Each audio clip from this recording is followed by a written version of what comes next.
In this video, you'll learn how to work with components and bodies in Fusion 360. In Fusion 360, you can create all of the components of your design in context, and define the mechanical relationships and motion between them, all within a single environment. Let's look at the browser to understand how you can use components to organize your design. A component is a container for design elements like sketches, construction geometry, bodies, origins, and even other components.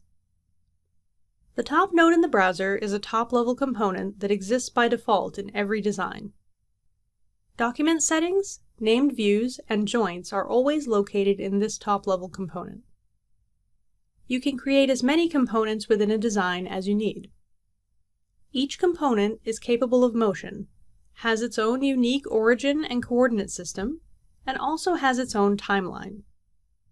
Each component also has a name, number, and description that will display in a parts list.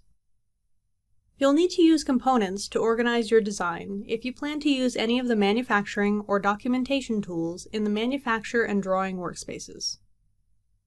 It's important to organize your design so that you and anyone you're collaborating with can quickly understand the relationships between components.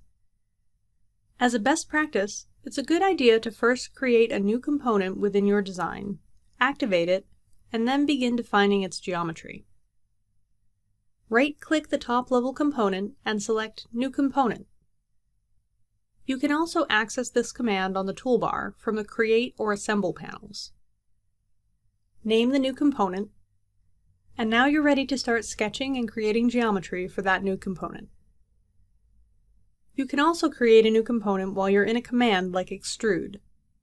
Activate the command, select the profile you want to extrude, change the operation to New Component, then click OK.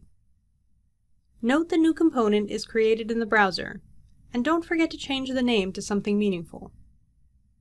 This keeps your design well organized and makes the timeline easier to understand and interact with in complex designs by keeping component-specific changes nested within the component's timeline. In the browser, you can drag one component into another.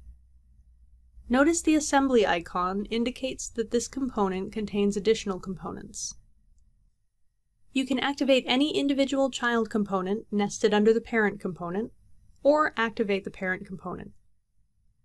You can create joints to define mechanical relationships and motion between components. You can also reuse components within a design.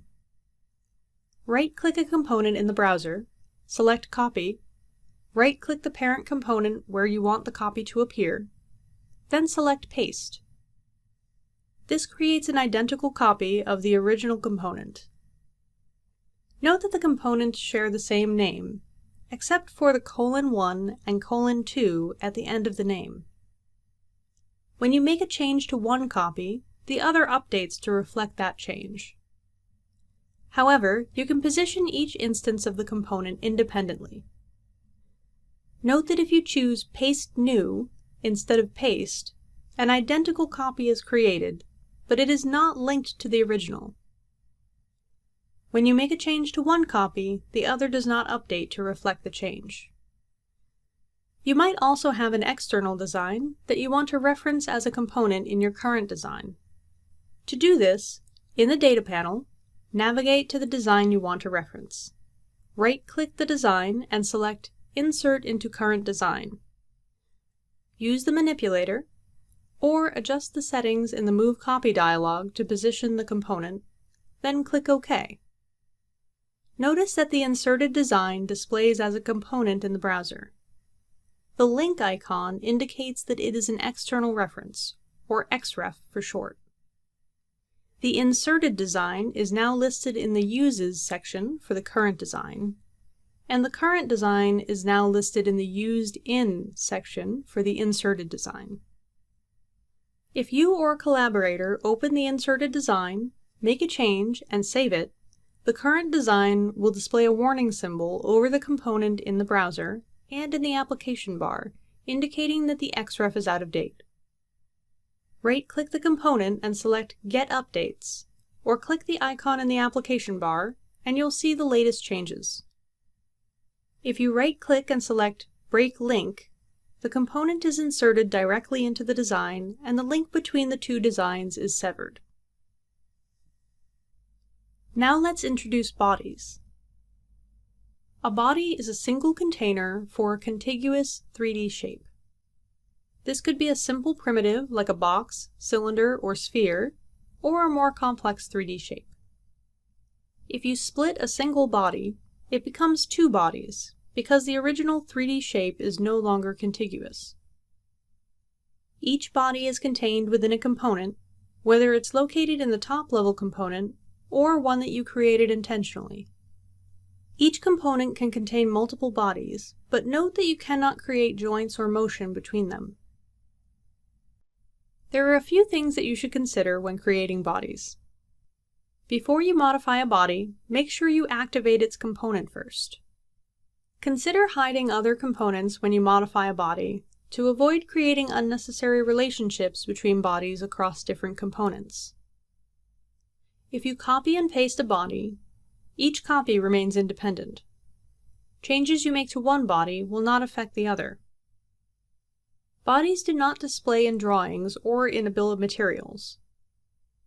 And if your design requires motion between components, it's best to create components first, then create bodies within their respective components from the start.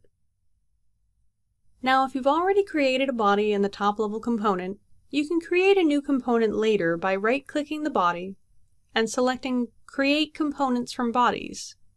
But the tools and operations you used to create the original body remain in the top-level component and are still associated with its timeline. This can make the timeline difficult to understand and interact with as you evolve your design. If you activate the component now, its timeline only contains this body-to-component operation. The history doesn't come along with it. This is why it's considered best practice to create a new component first, name it, activate it, and then start designing. Now you know how to organize your design using components and bodies in Fusion 360. Thanks for watching.